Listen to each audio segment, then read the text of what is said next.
The rest of the day after the sport festival was a blur. Bakugo was so enraptured in his anger and thought for the rest of the day that he'd barely noticed when he was at home and his mom was calling him down for dinner. He continued to hit the punching bag that hung in his room until she came up to personally scream at him to calm down and eat with the rest of the family. "We saw your preference on TV." His dad smiled when Bakugo sat himself at the table. He replied encouragingly as he poured rice into his plate. "You did well, son. We're both proud of you." Sure. But Bakugo wasn't listening to his father praise or his mother enduring agreement and compliments. They only flew through one ear and came out of the other untouched as he seated while eating his dinner. He was still angry with everything that had gone down that day.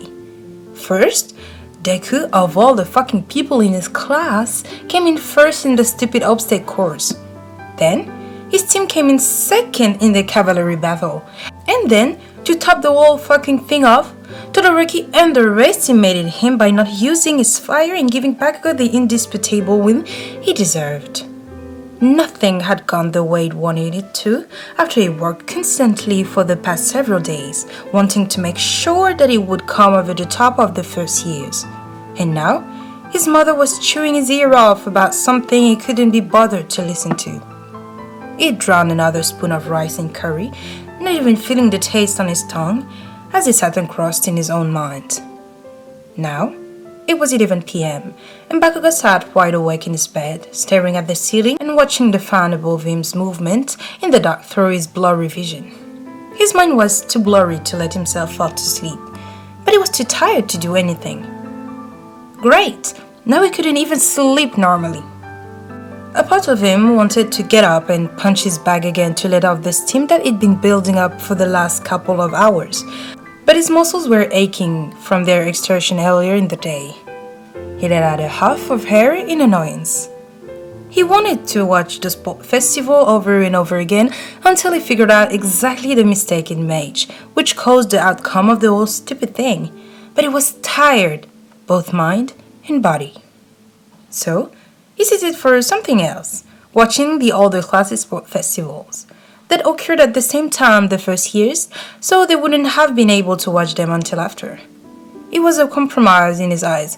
He'd get to take a mental break from the drama that occurred, but he'd be able to analyze all the opponents with more experience and learn from the way they fought to apply it to his own style. Not only that, but it should have been enough to lure him to sleep by watching extras he didn't know fight each other. After loading up the second year's full sports festival video on YouTube, he settled himself against the headboard of his bed and pressed play. He was about to ready to doze off about 5 minutes after he started, since they were only giving instruction and stupid shit that he didn't even care about. But suddenly, the festival started and he watched as all the second year were thrown into a maze where they had to race each other to get the finish line. It was similar to his class' first event, in which it eliminated a majority of the unfit people right from the beginning. There was one second year who he'd noticed was in the lead for a majority of the race, and Bakugo was sure that he'd be able to win first place until he set his eyes on you right behind him. In the beginning, when you were being instructed, it writing you off as some rando and focused on the people that he thought had more powerful quirks. But now, here you were, shoving the guy in the first place aside right before the finish line. And you won! Now, Bakugo's interest was taken. He hadn't seen you use your quirk in the first round, unless he had and he wasn't paying attention, so he was curious to see how it would have worked and how you seemed to apply it with so much ease that you sailed in front of the guys in first place like it was nothing. In fact, the cameras were zoomed in and you after the big win. There wasn't a speck of dirt or sweat anywhere near you, and you shook off the whole event like it was a small jog. Then, the second event arrived, a relay race. Once again, you used the same tactic. During this part of the event, you and your team stayed at the bottom for most of the entire time allotted. Yet, you all pulled through at the last second and came in first again. Your tactic was smart. making people underestimate you and your power before handing them a huge smackdown and winning in the end. He had to applaud you for your feats, and the way you use your appearance and attitude to apply it to your quirk to win easily. And finally, the event he'd been waiting for came, the eventual matches. Now, it was more hyped up for them than ever, and he even wanted to see who would come out on top. At this point, he was rooting for you to win. You definitely had the strength and smart to succeed, and now more than ever. He wanted to see exactly what your quirk was and how you used it to do so well. His reason was that he wanted to see if he could apply his quirk in similar ways to yours. But maybe it was due to the nagging feeling in his mind that he wanted to keep seeing you, either in fighting or in general. So, he kept watching and saw you as you easily defeated your opponent and rose to the top, leaving you in first place at the end of the whole ordeal. You gave a beaming smile to the crowd as they cheered when being raised up on the pedestal. And when you went to the camera zoomed in on your face, Bakugo smiled to himself. From not only your expression, but pride. Or maybe it was just your emotion being projected onto his through the screen. Did that even make any sense? He wasn't sure, but all he knew was he went to fall asleep feeling a lot better than he did when he came home.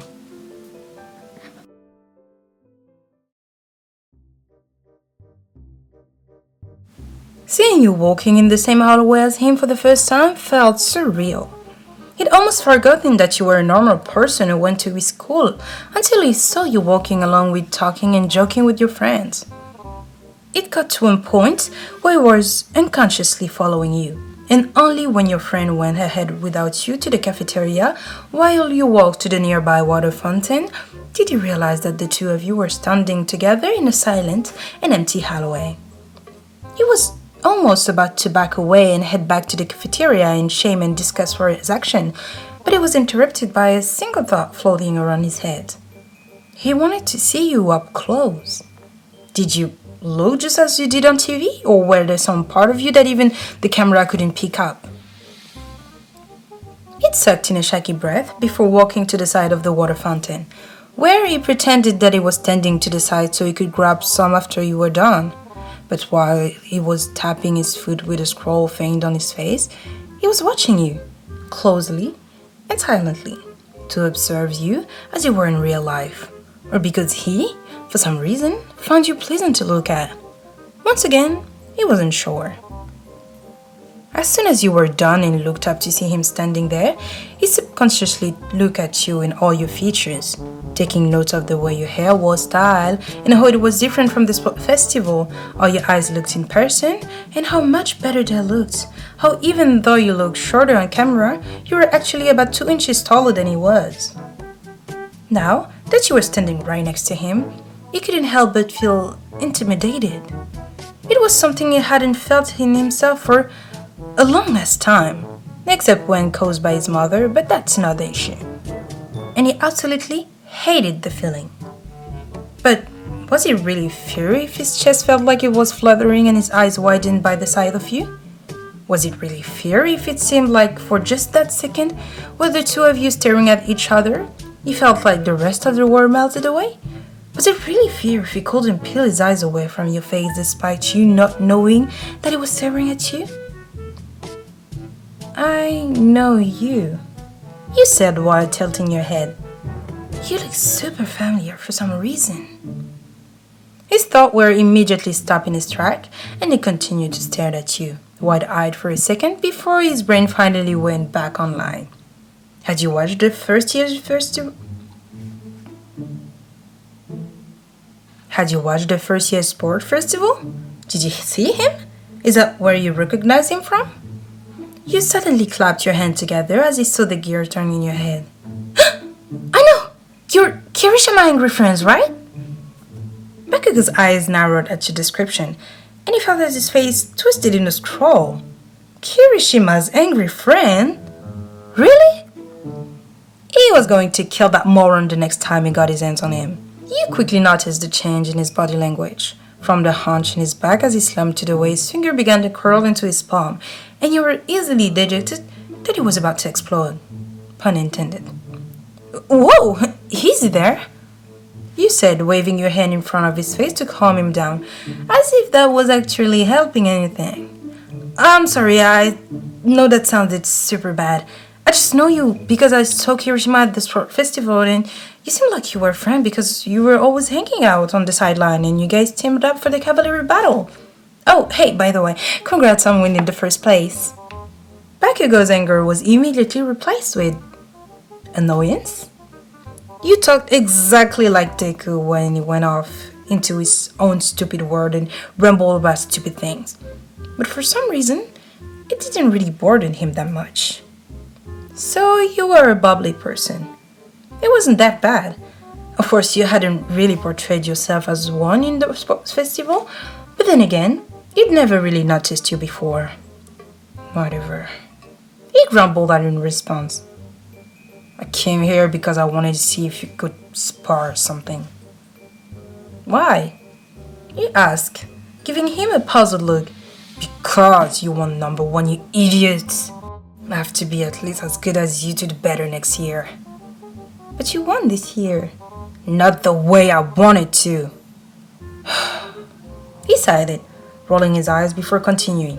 I wanted to win an indisputable first place, but because of Icy Hot I couldn't.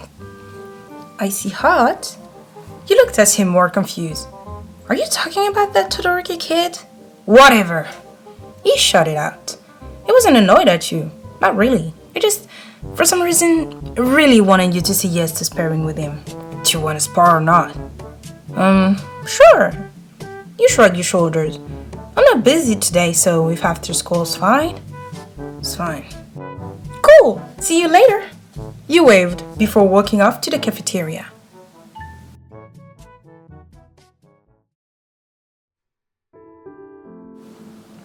Bakugo huffed as you pinned him down on the mat on the floor for the 6th time. Sweat was now dripping down your foreheads and right beside him, but you maintained your weight on him steadily, making sure that he wasn't moved under your hold no matter how tight you were. Bakugo looked up at you as you stared down at him with furrowed eyebrows and the tinge of a frown on your lips, staying concentrated even as he wriggled beneath your hands to get out. That was 5 seconds. You breathed out, your hands letting go of his wrist as you let your body relax and fall to the side. Bakugo lifted himself off the mat with a heavy groan before observing you once again. Even with that kind of face and hair, he still wanted to look at you. What was that? You lost. You chuckled, letting out an hairy laugh even while looking like you were about to fall apart. And I won again. You cheered. Bakugo rolled his eyes at your statement, but was secretly biting back the smile that was appearing from seeing the one that was on your face. Even though you acted like a middle schooler, it let that get into his head and make him forget that you were, in fact, older than him, which meant you had more experience than he had. It didn't matter if he and his class had to fight in the USG attack, since you had a whole year of training and knowledge on top of him. So when both of you were standing up against to go grab some water and he noticed, once again, that you were taller than him, annoyance flashed in his mind as he immediately straightened his shoulder and lifted his head from the top of his neck as much as he could so he could try and at least match your height. But he only gained about a half an inch when he mentally compared the two of you once you were standing up straight again. You were good though, you said after a while. For your first year. Bakugo noticed the teasing look on your face and decided to not cuss you out, leaving it before he rolled his eyes. Better keep sparring with me then. He sneered. I'm trying to be as good as one of the 3rd year, but I guess you'll have to do it for now. Oh no! You laughed with a quirk eyebrow. Someone's getting cocky even though you just got beaten like 6th time. It won't happen again. Bakugo replied with an edge in his voice. I'll beat you next time. Whatever you say, Kohai. But you did beat him. Every single time the two of you sparred, you beat him. It should have been more annoying by it that he actually was, but for some reason it didn't bother him that much. He began looking forward to his sparring session each week, even if he knew that it was probably going to lose. He wasn't sure if he just liked sparring with you or if it was the fact that he was with you. It got to the point that you both hung out together outside of your sparring session, sitting together in the cafeteria with a huge mix of both your friends, walking to the train station after school and walking into each other's classroom unannounced were a regular occurrence now. Bakugo found himself smiling a lot more now, or what was more of him not glaring and scrolling at everyone for everything. But there was still something off.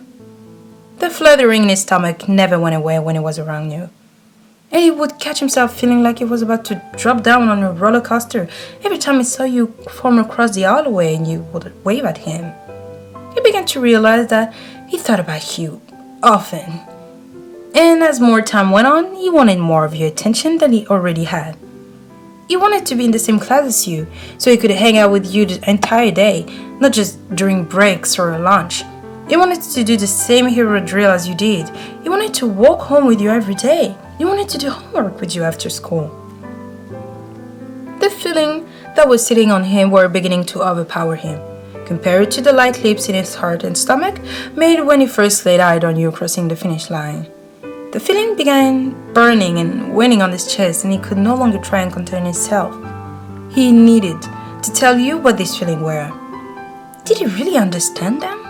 No, but all he knew was he wanted to be around you all the time and stay by your side forever, or as long as he possibly could.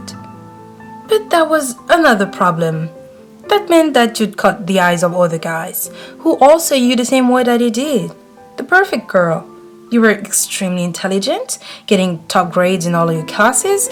You were nice, sweet, patient, and kind to everyone you met. You were strong, with enough strength to take on all your classmates, as well as some of the older ones. In short, you were the perfect girlfriend for any young, aspiring hero was looking for. However, the other guys who were vying for you were all the same age as you were, or older than Bakugo. He'd never let the idea stew in for so long, but after somewhat realizing his feeling, he began to notice the differences. Most of the other guys were friends with and hang out around were taller for starters. And even though you did hang out around him, Kirishima and a couple of other first year on a regular basis, they never seemed to get the same treatment that you gave the others. They were always referred as the babies of the friend group by the other guys. And Bakugo understood what they were doing, drawing a line between you and the first year so they would think they'd never had a chance with him. That realization gave birth to an ugly feeling in Bakugo's chest whenever he saw you hanging out with your regular classmate. It plagued him and sat in his stomach, making him feel as if he was sinking and drowning in his own emotions. The sticky yet slurpy feeling that waited on his shoulder he got whenever he saw you only made him feel worse. But he tried so hard to act like the other boys. He began sticking his chest out more when he was around you, trying to emulate the amount of muscle mass the other boys had, even if he was already ripped. He stood up straight and tall, trying not to slouch so he wouldn't look shorter than you. He began acting genuinely nicer to most people, as there were some people he would never think about being considerate to. With you stuck in his mind all day, all the time now, it was hard for him to let himself think about anything else. I won! Bakugo breathed out after he relaxed his arm all over your form. It finally pinned you to the mat. He eased himself to a standing position before looking down at you and offering a hand to help you up. You grinned up at him with a sweet smile he adored and accepted it, allowing Bakugo to feel the soft feeling of your fingers and to whine with his, even if it was just for a second. You did it! You cheered. Looks like the Kohai has finally begun learning how to become the senpai. I'm so proud. Don't call me that. Bakugo rolled his eyes before nudging your shoulder to go grab a drink. You didn't call him that often, but now that he was hearing it, it was making him feel weird. It was making him feel weird, like the sick, syrupy feeling and taste came back. He hated it, but adored it at the same time. Oh, Bakugo Kohai, do you realize that I've still won every other time with Spirit, right? A single win doesn't give you bragging rights. You mused back. And that's when the word of his feeling came spilling out of his mouth.